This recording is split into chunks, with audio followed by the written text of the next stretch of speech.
aby tam nebolo horšie ako doma. V zime na Tribeči. Dobre, to preberieme potom. V úvode knihy si spomínal, že máš viac námetov, ako stíhaš spracovávať, aj preto teda väčšinou odmietaš ľudí, ktorí prídu so svojimi námetmi. To znamená, že nám vieš už teraz určite povedať, že aspoň tak náznakom, že čo nás čaká ďalej od teba. Lebo vieš, ja viem, že každý autor to má tak, že on pracuje pol roka, rok na knihe a čítateľ sadne a za jeden deň ju prečíta.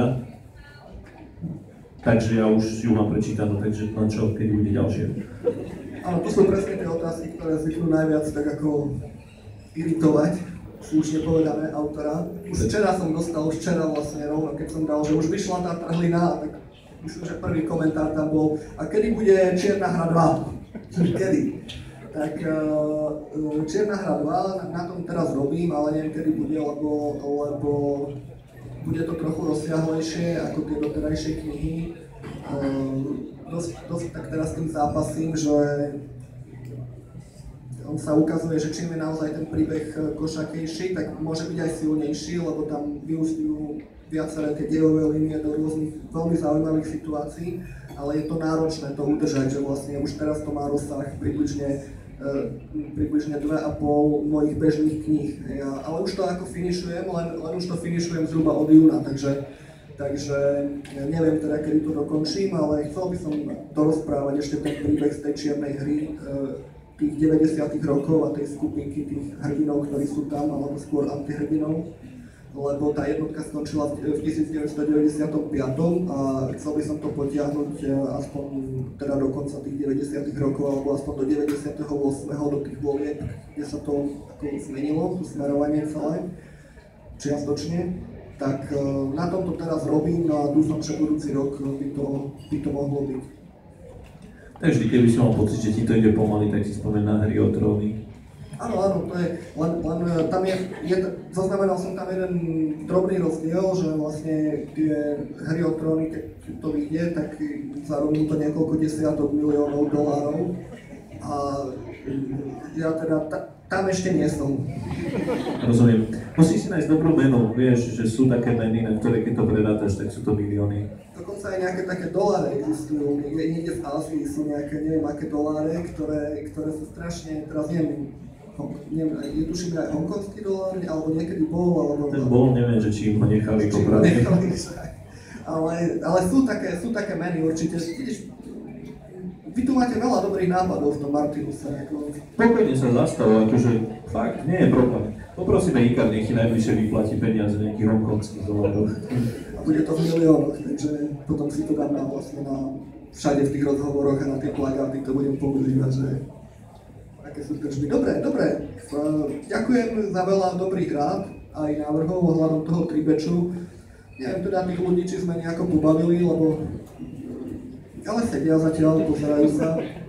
Je to príjemné. Ale neviem, či aj pre nich, vieš. Pre tých, čo sedia, asi viac ako pre tých, čo stoja. Takže ja si už len jednu otázku. Kniha vlastne vyšla oficiálne predvčerom, reálne včera. Presne tak. Tak si povedzme. Takže dneska by sme mohli uviesť do života. Ty si slávny tým, že väčšinou je to taká pyrotechnicko skúška BOZP a všetkých týchto vecí. Ako to bude dnes? Máš niečo vymyslené?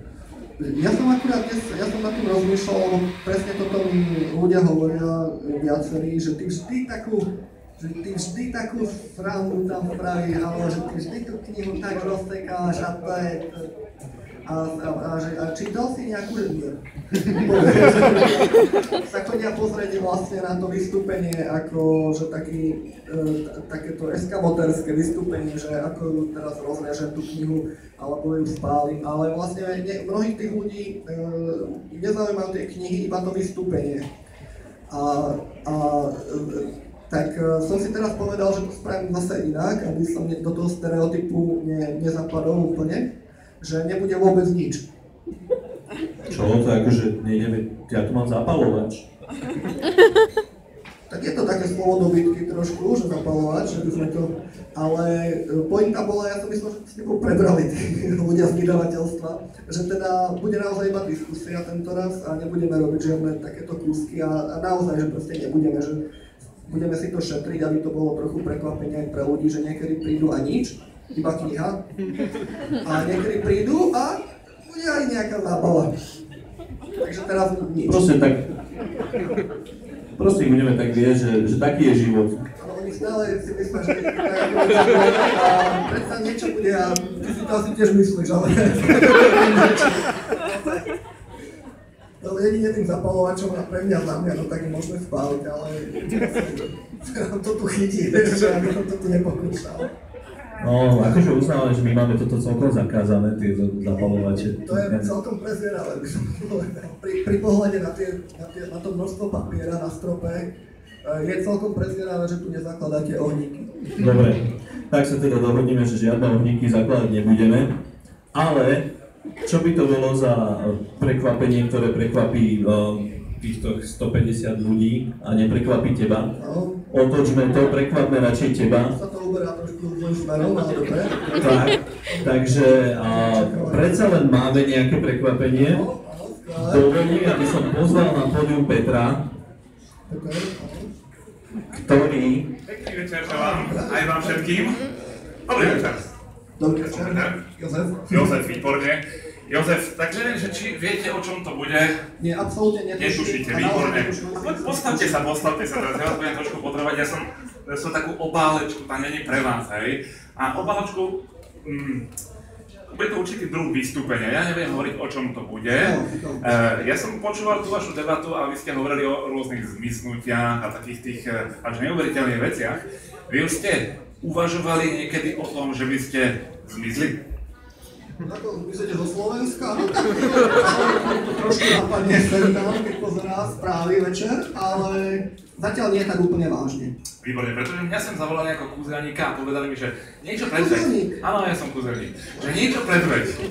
Tak ja hovorím, že dobre, mohli by sme skúsiť nejaké zmiznutie. Takže nevážne teraz, neuvažovali ste o žiadnom zmiznutí, akože seba samého, no, zatiaľ teda nie, ale po dnešnom večeri možno ako po tak presne tak, je teraz čas, aby ste sa vážne nad tým začali zamýšľať. OK. A aby to nebolo také, že vás do toho násilu akože dotlačí. Nie, vôbec, ja tak budem takú dobrovoľnú odpoveď od vás, takže Jožko, chcete teraz na chvíľku v rámci kúzelnického vystúpenia, možno na 5, na 10 minút zmiznúť? Áno. Tak zmiznite. Ja vás budem potrebovať, to bolo moc jednoduché pre mňa, ale ak som sa vrátil k tomuto. Áno. To by bolo veľmi rýchly, jednoduchý trik. Dobre, ale ja tu mám tú obálku a to by som ešte poprosil, lebo každý kúzelník vždycky potrebuje, ja tomu hovorím, že nejakého dobrovoľníka z publika, inak môže to byť ktokoľvek. Vážne. Ja keď som vás videl, hovorím, že vás nemusím rozrezať na polovičku, alebo niečo, by ste hovorili, ty kúzelníckej asistentky, ja len na tú obálku, neujdite mi s ňou, jediné, čo potrebujem, sadnite si na ňu, strážte ju, hej? Ja, to je jedno, môžete ju mať v ruke, ale strážte ju, hej, aby, nie že s ňou zmiznete, vy, hej. To by bolo kúzlo potom pre mňa. Dobre, Jožko, a teraz, ja sa vás pýtam, vy aj máte čas niekedy čítať knihy, lebo ja som počul, že ste napísali, toto je 15, hej? Máte čas čítať niekedy? No už pomenej, no, ale tie svoje vôbec nie. Hej, dobre, tak ja len taká otázka, lebo mne povedali, dali mi zadanie, že skús niečo vymyslieť, máme tu knihu a nejak to prepojiť s tým tvojim. Tak ja teraz rozmýšľam, že čo také vymyslieť s tou knihou. A napadla ma jedna vec, lebo ja keď čítam knihy, tak ja používam karty, kúzelnické karty, hej, ako záložku do knihy. Máte aj vy nejakú obľúbenú záložku do knihy? No teraz nie, ale teraz mi napadá, že možno karty by som mohol použiť. Ty moje, hej? No tak napríklad. Dobre, ja tu mám balíček pokrových kariet, to je taká klasická kúzelnícka záležitosť, inak mne ľudia často hovoria, že počkaj, tie karty to bude niečo špeciálne, hej, namiešané, označené, tak Jož, keby som teraz poprosil, zoberte tie karty do ruky, vymeníme si to na chvíľku, hej, výborne. Kľudne ich skontrolujte, lebo či fakt nebudú same rovnaké, hej, označené, namiešané nejako. To je zase moc dôkladná kontrola, však chcem s tým spraviť taký trik, hej. V pohode, natiahneme to, dobre. A máte aj nejak, trošku zamiešate, zmeňte to poradie aspoň trošku. Máte perfektný štýl miešania, vidíte? Píšete veľa kníh, nemáte nič iné, čo zrobiť, dobre, je to úplne jasné. Našli si to zase vymeníme, tu máte mikrofón, nebudem vás trápiť s tým. Začínalo ísť akurát. Však práve preto vám to beriem, aby to nevedel, že vám to je lepšie ako mne nakoniec, hej? Lebo u nás fakt je, že u nás ľudia miešajú týmto štýlom presne tak podobne, ako to robil Jožko pred chvíľkou. Takéto kúzenické, alebo kasínovské miešanie, to je niečo takéto, hej? Vyzerá to pekne celkom. Toto vyzerá ešte krajšie, ale není to miešanie. A ja teraz nebudem žiadnu kartu vám ako podsúvať, jednu kartu z toho balíčku, keby ste si skúsili vybrať, hej? Ako je to teraz úplne jedno, že ktorú fakt nebudem žiadnu podsúvať. Môže vidieť táto? Ja tak skúsil som, nevyšlo, dobre. Ja sa otočím niekde tuto na túto stranu, ja budem v tých kartách len takto nejako listovať, niekde ma zastavte, zakričte kľudne stop, ja to rozdelím a nie je to, ktorú budem vidieť, ale tu následujúce si zoberiete vy, dobre? A potom to už konečne prepojíme s tou knihou, ktorá... Môžem to brať tu? Môžete zobrať. Dobre, tak ja ju použijem o chvíľku. Takže niekde kdekoľvek, povedzme stop, karty sú, verím, že zamiešané aspoň trochu, ja sa pozerám... Stop! Tuto, hej, dobre, tak vy zoberte tú kartu. Neukážte, kľudne ukážte túto ostatným, aby to ostatní videli. Máte ju, hej? Dobre, inak toto bude taká prvá dôležitá vec. Skúste si zapamätať, čo je na tej karte, neviem, či je to žolík alebo krečko, no, hodnotu tej karty, aj ten znak, ktorý tam je nejaký, či je to krížová, srdcová, piková, kárová. Dobre, to zase moc to neukazujte, to stačí, hej? Dobre, inak toto bolo dobre. Trojka, výborná karta. S vami sa perfektne spolupracuje, to je úžasné. Ja vás máme... To budeme hovoriť často. Viete, že ostatné tie karty radšej odložím, predsa len necháme... Takto, teraz tú knihu, môžem teda? Môžete. Ja to zoberiem takto.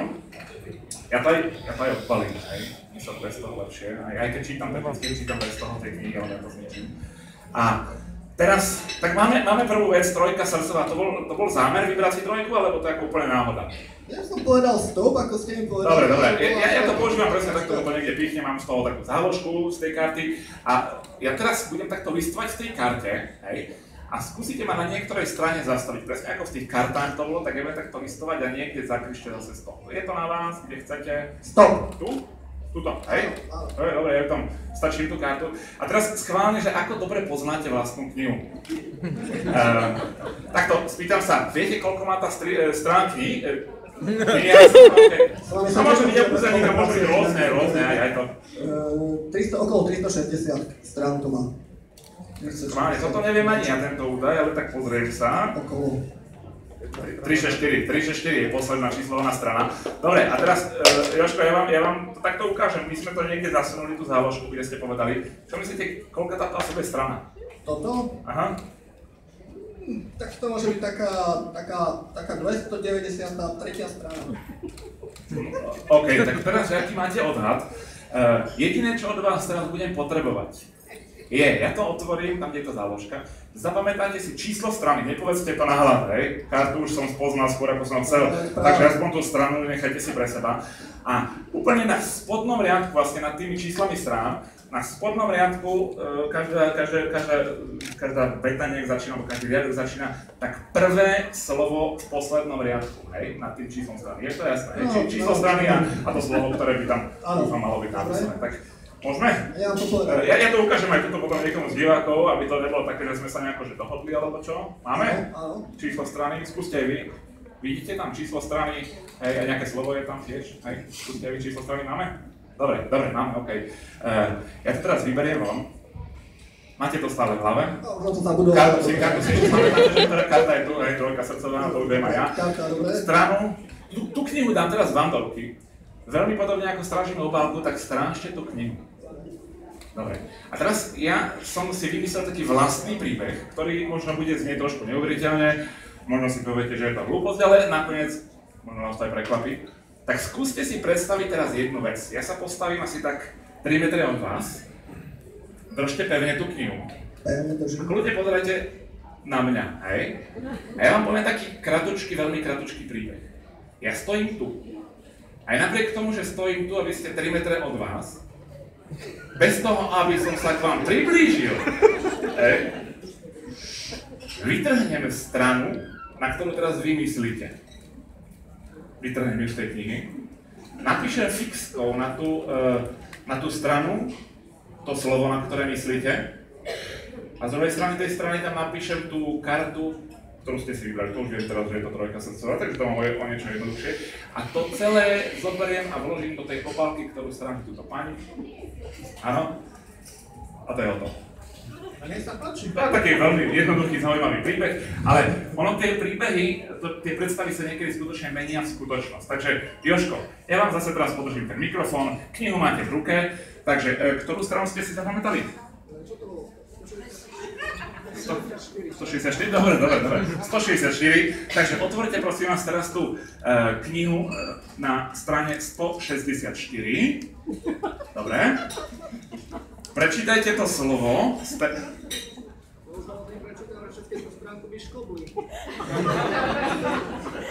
Strana 164 chýba, hej?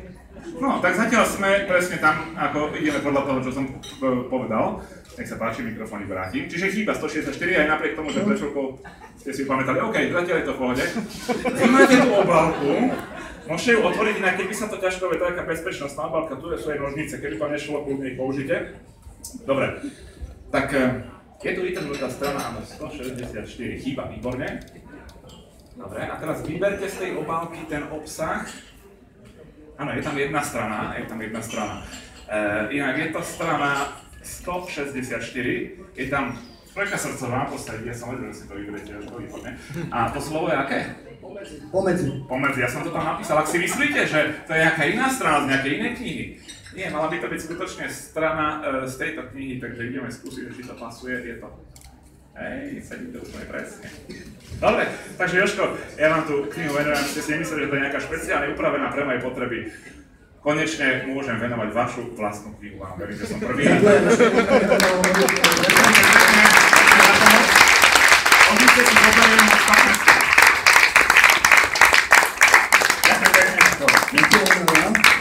Ďakujem veľmi pekne. To bolo úplne absurdné, čo rečujem. Takže tak si... Myšnutie absurdno, tak to je presne ono. A potom oni tam... Dobre. Dostatočne prekvapený? Tak som z toho prekvapený, jednak teda to vôbec nebolo plánované naozaj. A jednak samozrejme teraz premýšľam, ako to ten človek urobil. Ja sa s ním potom porozprávam. Zavolám známych knih v tieni mafie, Lapabovou. Ešte neviem, čo čaká dneska. Na čo sa dalo, keď súhlasil s týmto, ale bolo to perfektné, ako fakt bolo to perfektné. Peter, on bude podpísať relatívne dlho knihy, takže povedzme, že to je váš náskok. Má náskok. Ja v pravej chvíli zmiznem, takže to je v pohode. Výborne. Má to pokryté. Raz darmo, profesionál. Jozef, ďakujem veľmi pekne, že si prišiel, že si sa rozhodol práve u nás uviesť knihu k životu takýmto zaujímavým spôsobom. Opäť výborný krst, ja nechápem, jak to robíš. Ani ja to fakt skvelé. Naozaj ani ja to nechápem, nemám slov. Ako to len robím, ja neviem. Ale nie, ďakujem veľmi pekne, že ste takto zorganizovali, takúto búdu na mňa. To samozrejme musíš poďakovať svojmu vydavateľstvu v prvom rade, tam vzadu. Nie, bolo to super, ďakujem a bolo to aj tematicky sladené s tou témou toho miznutia. Ja to tak postupne budem, ako mi to bude dochádzať, tak ja to tak budem informovať aj ostatných. Výborné. Ak by ste mali nejaké otázky na Jozefa a prípadne chceli si nechať podpísať jeho novinku alebo aj nejakú starinku, tak Jozef to určite rád urobí však. Áno, samozrejme, na to som tu veľmi rád. Takže je vás tu hrozne veľa, jediná vec, začneme teraz tou autogramiádou. Ideálne, ak by sa vám dalo začať chodiť tak skôr zľava a potom odchádzať tak skôr sprava. To by bolo super. Takže ďakujeme veľmi pekne, že ste prišli, prajeme krásny večer a Jozef vám určite podpíše, čo si len poviete, ak to bude.